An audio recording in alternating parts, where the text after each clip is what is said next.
અને માતાજીએ ખૂબ સરસ વાત કરેલી કેવી કે આપણને ખબર હોવી જોઈએ કે આપણે ક્યાં બેસવું, કોના ભેગું બેસવું અને કેટલું બેસવું. મારા બાપ મેલડી તમને રાજા કરીને ફેરવે પછી રાજાને ખબર હોવી જોઈએ કે રાજાને ક્યાં બેસવું ભાઈ.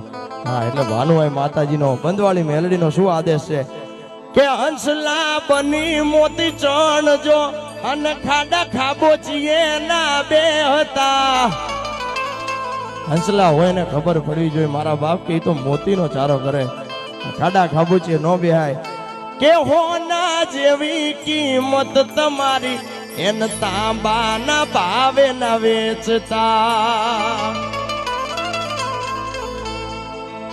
અને આટલું રાખજો અને બીજું કેટલું રાખજો કે વટ દીધો છે મેં મેલડીએ માથું ઊંચું રાખી ફરજો. હું કોઈ જ્ઞાની નથી પણ ગાવ છું યાદેશ બંધવાળી માતનો યાદેશ બાનું આઈનો.